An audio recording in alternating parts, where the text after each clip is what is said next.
تو شیطان اس کے پیچھے ہو لیتا ہے، وہ غیر محرموں کو اس کے خلاف ورگلاتا ہے، لوگ گندی نظروں سے دیکھتا ہے۔ میری ماں اور بہنیں، آپ بہت اچھی ہیں، آپ کے اندر بہت سمجھداری ہے، آپ بڑی صلاحیتوں کی مالک ہیں، بس دنیا آپ کے بھولاپن کا غلط فائدہ اٹھا لیتی ہے، لوگوں کو اس کا موقع نہ دیں،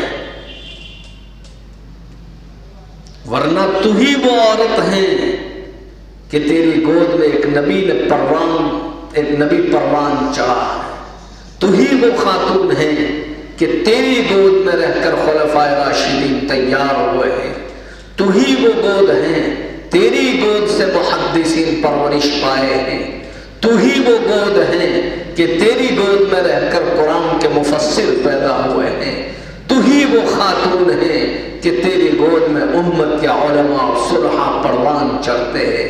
جب تک تو دیندار تھی، جب تک تو باحیا اور باشرم تھی، امت کو نیک افراد ملتے گئے، دنیا کی بدلتی رنگ نے تمہیں بھی بدلا، اور بے دینی آئی، بے شرمی اور بے حیائی آئی، تیری بے دینی اور بے شرمی بے حیائی نے امت کو عظیم افراد سے محروم کر دیا۔ کوئی بات نہیں، صبح کا بھٹکا ہوا اگر شام کو واپس آتا ہے تو اسے بھٹکا ہوا نہیں کہتے ہیں۔ لوٹ جاؤ میری ماں اور بہنیں، ہم آپ سے بہت اچھی امید لے کر بیٹھے ہیں، ہمیں آپ سے بہت توقع ہے، اور ہمیں بہت یقین ہے کہ جس دن تم واپس دیندار بنے گی، جس دن تم باپردہ اور باحیا بنے گی، خدا کی قسم معاشرے سے خرابیاں خود بخود مٹتی چلی جائیں گی۔ اپنی فراغت کو لغویات میں برباد نہ کریں،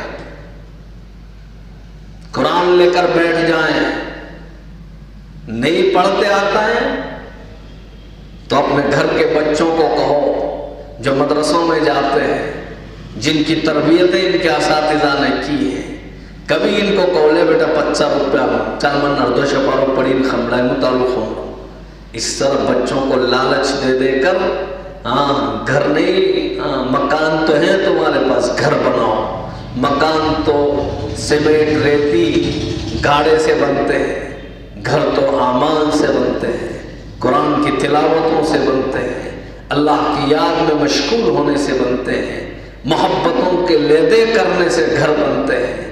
اپنے مکانوں کو گھر بناؤ، اور یہ ذمہ داری تمہاری ہے، مائیں کرے گی سب کچھ، تم ہی کرو، اور لوٹ آؤ، تمہارے اندر اتنی صلاحیتیں ہیں، اور یاد رکھنا جس دن تم کو تمہاری صلاحیتوں کا اندازہ ہوگا، میں یقین کے ساتھ کہتا ہوں کہ تمہارے آنکھوں سے جو آنسو بہیں گے کوئی پوچھنے والا نہیں ہوگا، اور تمہیں احساس ہوگا کہ ہم نے زندگی کا کتنا سرمایہ بیکار باتوں میں گزار دیا، تم وہ سب کچھ کر سکتی، تیری ہی تو تربیت سے محدث پیدا ہوا ہے، تیری ہی تو ذوق شوق دلانے سے مفسر پیدا ہوا ہے، تیری ہی تو ڈانٹ ڈپٹ اور نگرانی سے علماء پیدا ہوئے ہیں، یہ صلاحیتیں ہیں، کرو میری ماں اور بہن۔ بہرحال حضرت عمر نے فرمایا نشکر علی الرخاء، اللہ کی دی ہوئی نعمتوں پر ہم شکر گزار ہیں، شکر گزاری کرو، اللہ نے بہت نعمت دی ہے، مال یہ ایک الگ نعمت ہے، صحت یہ ایک الگ نعمت ہے، تندرستی، فراغت، اولاد، اور بہترین آپ کو جو کھانے پینے کی اشیاء، کیا کیا سب کچھ چھوڑ دو، صرف رات دن جو سانسوں کا آنا جانا ہے وہ کتنی بڑی نعمت ہے، شکریہ ادا کر سکتے ہیں؟ ہرگز نہیں، ہر وقت ہماری زبان اللہ کے شکریہ سے تر و تازہ رہنی چاہیے، چلتے پھرتے اٹھتے بیٹھتے کھانا پکاتے آپ بس اللہم لک الحمد کلہ ولک الشکر کلہ، اے اللہ آپ کی تمام تر نعمتوں پر جو آپ نے مجھ پر موسلا دھار بارش کی طرح برسائی ہے، میں ان تمام نعمتوں کا آپ سے شکریہ ادا کرتا ہوں، کرتے رہے، شکریہ ادا کریں۔ خدا کی قسم اتنا جلدی اللہ سے آپ کا رابطہ ہوگا. اور میری ماں اور بہنیں لکھ کے رکھنا، جس دن تمہیں اپنے مولا سے محبت ہو گئی، یہ دنیا پھیکی پھیکی معلوم ہوگی، یہ دنیا بے لذت معلوم ہوگی. اتنی رنگین روشنیوں کے باوجود یہ دنیا تمہیں اندھیری نظر آئے. اللہ کا شکر ادا کریں. نشکر علی الرخاء، ہم نعمتوں پر شکر گزاری کرتے ہیں. نصبر علی البلاء، مصیبتوں پر صبر کرتے ہیں. مصیبتوں پر صبر کرنا بھی ایمان کی دلیل ہے. کیا ہم صبر کرتے ہیں؟ شوہر ذرا بیچارہ کاروبار میں آگے پیچھے ہے، گھر کے خرچے میں اگر کچھ کبھی کوتاہی رہ گئی، نلندے الگ فون مارانو اتر بھنجے خمزاو جے ای خاکون فون مارانو آو ٹھوڑ خوہوں پی دی دوز ہے. پھر ادھر اپنی بہنوں کو اپنے مائکے میں ارے کیا کیا کر دیتے ہیں، اور پھر ایک جھگڑے کی شکل اختیار کر لیتے ہیں. صبر سے کام. میں آپ کو ایک بات بتاؤں، جس وقت فاطمہ کا نکاح ہوا تھا، حضرت فاطمہ کا نکاح ہوا تھا، رخصت کرنے کا وقت آیا. کون رخصت کر رہا ہے؟ امام الانبیاء رخصت کر رہے ہیں. محمد الرسول اللہ اپنے لخت جگر کو رخصت کر رہے ہیں. دیکھو رخصتیاں کس طرح ہوتی ہیں. اپنے گھر کی 2 معمر عورتوں کو بلایا، 2 بوڑھی عورتوں کو بلایا، اور اندھیری رات میں ان دونوں کو کہاں جا کر اس کو علی کو دے کر آؤ. آپ نے تو پہلے 4 ویل اوپر تھی، پاسو ڈھوکڑوں کھولے نا. جب سے وہ آیا تب سے لوگوں کے اوپر کے مال خالی ہو گئے، عقلیں چلی گئی ہیں، وہاں سے اڑ گئی ہیں. یوں پاچھو بھی رکھو دولہن ہے. رخصتیاں اس طرح ہوتی. ارے شرم و حیا کو ہم سے زیادہ تو آپ جانتی ہیں. آپ کے اندر سے نکل گئی تو مردوں سے امید نہ رکھنا. یہ تو تمہارا زیور ہے.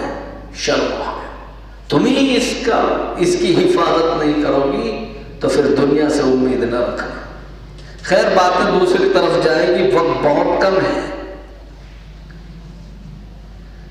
دعا کریں وقت میں برکت ہو. صرف میرے پاس 15 منٹ باقی ہے. خیر فاطمہ کو رخصت کر رہے ہیں اور 3 نصیحتیں فرمائیں. فرمایا بیٹی فاطمہ اتق اللہ، اللہ سے ڈرتی رہنا. اللہ کا ڈر یہی مقصد حیات ہے، یہی مقصد زندگی ہے. خوف خدا یہ بہت بڑی نعمت ہے. اللہ مجھے بھی اپنے فضل سے عطا فرمائے، آپ تمام ماں بہنوں کو بھی عطا فرمائیں. اللہ تمام مسلمانوں کو اپنا خوف نصیب فرمائے. حضرت محمد رسول اللہ اپنی لخت جگر فاطمہ کو نصیحت فرما رہے ہیں اتق اللہ، بیٹی فاطمہ اللہ سے ڈرتی رہنا. کیا آج کی مائیں اپنی بیٹیوں کو اس طرح سکھاتی ہیں؟ نہیں سکھاتی تو طے کرو. جن کی بیٹیاں شادی شدہ ہو گئی آپ ان کو از سر نو آج سے نصیحت کیجیے. جن کی بیٹیوں کی شادیاں باقی ہیں خدا ہر ماں کی بیٹی کا نصیبہ اچھا کر دے.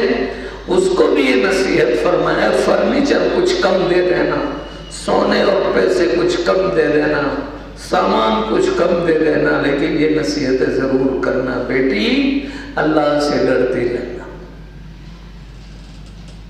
دوسری نصیحت یہ فرمائی تھی میرے علی کا خیال رکھنا. داماد کے بارے میں کہہ رہے ہیں ہم کیا کہتے ہیں؟ بیٹا گھبراش نہیں، کوئی نہ بیون نہیں، ہمیں بیٹھو چھے۔ اس طرح کی جب باتیں ماں اور باپ کرتے ہیں، بیٹی وہاں جا کر بے باک ہو جاتی ہے، نتیجہ جھگڑوں پڑ جاتا ہے، طلاقیں ہوتی ہیں۔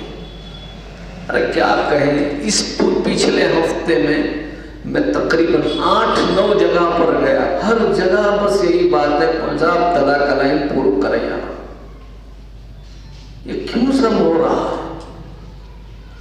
وجہ اس کی یہ ہے کہ جانبین سے لڑکی والوں کو بھی چاہیے، لڑکے والوں کو، کہ دونوں ایک دوسرے کے حقوق سکھائیں اور ان کو تاکید کریں کہ اپنے حقوق ادا کرتے ہیں، یہ فتنے نہیں ہوں گے۔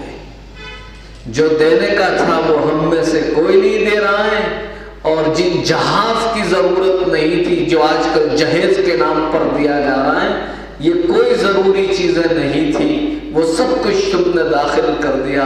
جب سے شادی عبادت سے نکل کر رسومات و خرافات کے راستے پر آ گئی ہیں، فتن و فساد اور سکون کے بجائے یہ بے چینی کا ذریعہ بن گئی۔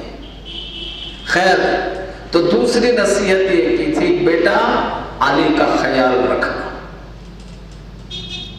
اور تیسری اہم نصیحت جو ہم سب کو دل کے کانوں سے سننے کی ضرورت ہے، تیسری نصیحت یہ فرمائی تھی، میرے لخت جگر، میرے منظور نظر فاطمہ، بیٹا علی سے سوال نہ کرنا۔ علی اگر کچھ کھانے کا دے دے تو کھا لینا، نہ ملے تو بیٹا صبر سے کام لینا۔ ایک مرتبہ ایسا موقع آیا کہ حضرت فاطمہ کا چہرہ پیلا پیلا نظر آیا۔ حضرت علی نے پوچھا، جانے من میری جان، کیوں تیرا چہرہ پیلا پیلا ہے؟ دبی آواز میں حضرت فاطمہ نے کہا، میرے سرتاج، 3 دن سے پیٹ میں ایک لقمہ نہیں گیا ہے، بھوک نے ستایا ہے۔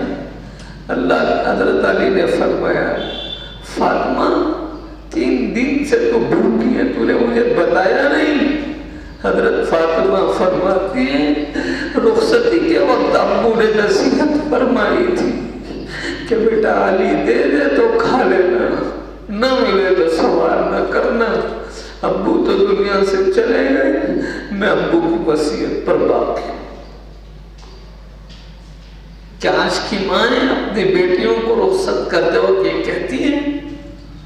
مصیبتیں اگر آتی ہیں تو صبر کرتے ہیں؟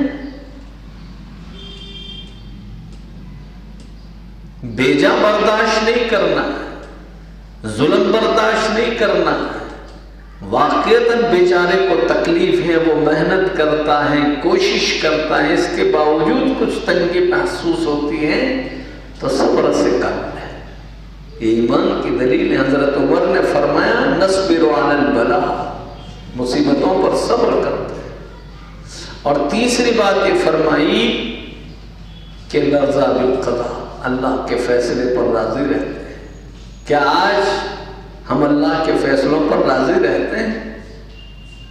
بلکہ ہم تو اللہ کی کاریگری میں مداخلت کرتے ہیں۔ آؤ ناؤز ہیں، اوم تھوز ہیں، ہمیں کیا حق ہے؟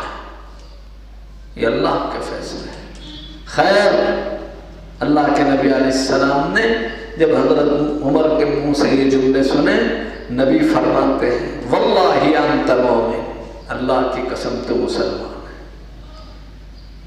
اللہ نے ہمیں بہت بڑی دولت دی ہے، تو والعصر، اللہ نے قسم کھائی زمانے کی۔ اور سعادت مندی کے 4 اصول بتائے، اس میں پہلی بات الا الذین آمنوا، مگر وہ لوگ جو ایمان لائیں۔ تو ایمان ایسا ہونا چاہیے جو قرآن کے معیار پر ہو، جو سرکار دو عالم صلی اللہ علیہ وسلم کے معیار کا ہو، تو وہ ایمان منظور ہے، ورنہ اٹھا کر ڈسٹ بن میں پھینک دیا جائے۔ وَعَمِلُوا الصَّالِحَاتِ، کامیابی کا دوسرا سبب بتلایا، اعمال صالحہ کریں۔ ہر حال میں ہمیں اعمال صالحہ کرنے چاہیے، لیکن کچھ ایام اور کچھ مہینے ایسے ہوتے ہیں جس میں ہمارے اعمال بڑھ جانے چاہیے۔ انہی مبارک ایام میں یہ جو ایام چل رہے ہیں، شعبان کا آج پہلا چاند، ایک دن ہو رہا ہے شعبان، ماں اور بہنیں عبادتوں کو بڑھا دیں۔ ہاں، کچھ کھانا پینا کم رہ جائے گا تو مر نہیں جائیں گے، لیکن عبادت، اعمال، تلاوت، ذکر، لغویات سے اپنے آپ کو بچاؤ۔ نماز سیکھ کر پڑھ لیا کرو، منافقین والی نماز نہ پڑھیں۔ نبی علیہ السلام نے فرمایا اتقوا صلاۃ المنافق، اتقوا صلاۃ المنافق، 3 مرتبہ فرمایا۔ پوچھا یا رسول اللہ منافق کی نماز کیسی ہوتی ہے؟ فرمایا جس میں سکون و وقار نہ ہو، جس میں سنجیدگی اور متانت نہ ہو، ہاں، جو اٹھ پٹانگ نمازیں پڑھی جاتی ہیں، مرغے کی ٹھینگے کی طرح اٹھ مار نماز پڑھتا ہے، یہ منافق کی نماز ہے۔ خلاد ابن رافی نامی شخص نماز پڑھتا تھا، اٹھ پٹانگ نماز پڑھی، سرکار دیکھ رہے ہیں۔ وہ جب نماز پڑھ کر سرکار کے پاس آئے، سرکار نے فرمایا ارجع فصلی فإنک لم تصلی۔ وہ دوسری مرتبہ گئے، 3 مرتبہ نبی نے اس طرح بھیجا۔ اس صحابی نے فرمایا فدا ہوا ابی و امی، میرے ماں باپ آپ پر قربان ہو، سرکار بتلائیے نماز کس طرح پڑھوں۔ سرکار نے اچھی طرح وضو کر کے بتلایا، اچھی طرح سے نیت کر کے اطمینان سے نماز پڑھ کر بتلائی۔ فرمایا صلو کما رأیتمونی اصلی، نماز اس طرح پڑھو جس طرح مجھے پڑھتا ہوا دیکھ رہے ہو۔ چھوٹی چھوٹی باتوں اور بہانوں سے نماز کو ہرگز نہ چھوڑے میری ماں اور بہنیں۔ قرآن کہتا ہے فویل للمصلین، ہلاکت ہے ان نماز پڑھنے والوں کے لیے جو ویل میں جائیں گے۔ کون سے نمازی؟ الذین ھم عن صلاتہم ساہون، جو اپنی نمازوں میں غفلت برتتے ہیں، مستحب وقت میں نماز نہیں پڑھتے ہیں۔ میں ایک واقعہ آپ کو سناؤں۔ ایک شخص تھا، بڑا نیک تھا، بیوی بھی دیندار تھی، ایک بیٹا تھا وہ بھی دیندار تھا، ایک بیٹی تھی وہ بھی دیندار تھی۔ 4 افراد پر مشتمل پوری فیملی دیندار لوگ تھے۔ باپ کا انتقال ہو گیا، کچھ دنوں کے بعد اس گھر کی بیٹی کا انتقال ہو گیا۔ جب بیٹی کو دفنانے کے لیے، بھائی بھی جب اپنے بہن کو دفنانے کے لیے قبرستان پہنچا تو اس لڑکی کی قبر سے آگ کے شعلے نکل رہے تھے۔ وہ لڑکا گھر آیا، تلوار نکالی اور اپنی ماں کو کہا بتا میری بہن کے اندر ایسے کون سے عیب تھے جس کی وجہ سے اس کی قبر میں آگ کے شعلے بھڑک رہے ہیں۔ ماں یہ سمجھی کہ ابھی باپ کا انتقال ہوا ہے، وہ صدمہ ابھی بھلایا نہیں گیا تھا کہ بہن کا انتقال ہو گیا، شاید دماغی توازن کھو بیٹھا ہے۔ ماں کہہ رہی بیٹا صبر کرو، موت تو سب کو آئے گی، یہ اللہ کے فیصلے، کیوں ایسی حرکتیں کرتا ہے؟ بیٹا کہہ رہے ہیں ماں سن، ایک دن آئے گا تو بھی مر جائے گی، ایک دن آئے گا میں بھی مر جاؤں گا، مرنا سب کو ہے۔ میں تجھ کو پورے ہوش کے اندر پوچھتا ہوں میری بہن کے اندر کون سی کمی کوتاہی تھی؟ ایک ماں ہی جانتی ہے کہ بیٹیوں میں کیا کمیاں ہوتی ہیں۔ اپنی بہن کے اندر کیا عیب تھا میری بہن کے اندر، جلدی بتا ورنہ گردن اڑا دوں گا۔ ماں نے کہا بیٹا تیری بہن بہت اچھی تھی، ہاں اعمال بھی کرتی تھی، عبادت بھی کرتی تھی، جب سے بالغ ہوئی ہے میں نے تنہا کسی رشتہ دار کے وہاں بھی نہیں بھیجی، اور جب سے وہ بالغ ہوئی ہے اپنے گھر میں کسی غیر محرم کو آنے نہیں دیا ہے۔ اتنی پاک باز تھی تیری بہن، بس ایک غلطی تھی کہ وہ وقت پر نماز نہیں پڑھتی تھی، مستحب وقت نکل جاتا تھا، اس کے بعد کوتاہی اور غفلت کے ساتھ نماز پڑھتی تھی، جس کے نتیجے میں اس کے قبر میں آگ کے شعلے ہیں۔ اللہ سب کو یہ سب کچھ دکھلا سکتا ہے، ہمیں نظر اس لیے نہیں آتا ہے کہ روایات میں آتا ہے کہ سرکار دو عالم صلی اللہ علیہ وسلم نے فرمایا کہ ہر ایک اگر قبر کا عذاب دیکھ لیں گے تو لوگ اپنے مردوں کو دفنانا چھوڑ دیں گے، اس لیے وہ عذاب ہمیں نظر نہیں آتا۔ یہ مبارک ایام ہیں، ان ایام کو عام دنوں کی طرح نہ گزاریں، وقت پر نمازیں پڑھنا سیکھیں، جتنا ہو سکے اپنا وقت عبادات میں لگائیں، روزوں کا اہتمام کرنا ہے۔ اور معذوری کے ایام میں ایک دور وہ تھا پتہ بھی نہیں چلتا تھا، اب تو بے شرمی بڑھتی جا رہی ہے۔ شریعت نے آپ کو بہت سارے پردے دیے، اس کو استعمال کیے جائیں اور روزوں کا بھی اہتمام کیا جائے، کلام اللہ کی تلاوت پر خوب توجہ دی جائے، اپنے پرسنلی صدقے بھی نکالیں، زکوٰۃ کے مسائل علماء سے دریافت کر کے اپنے محرموں سے مسائل پوچھوائیں۔ جن جواہرات کے آپ مالک ہیں، جن زیوروں کے آپ مالک ہیں، جن پیسوں کے آپ مالک ہیں، جس کی زکوٰۃ آپ کے ذمہ لازم ہے، اس کے مسائل دریافت کروا کر اس کی زکوٰۃ وقت پر ادا کریں۔ ساری بے شرمیوں اور بے حیائیوں کو اللہ کے لیے چھوڑ دیں۔ آج کے اس اللہ کے گھر میں بیٹھ کر، در و دیوار میں بیٹھ کر ہم آج اللہ سے مصالحت کریں گے، سچی توبہ کریں گے۔ اللہ تعالیٰ ان مبارک ایام کی مجھے بھی قدر کرنے کی سعادت نصیب فرمائیں، آپ تمام ماں بہنوں کو بھی توفیق رفیق برحمت فرمائیں۔ وآخر دعوانا الحمدللہ۔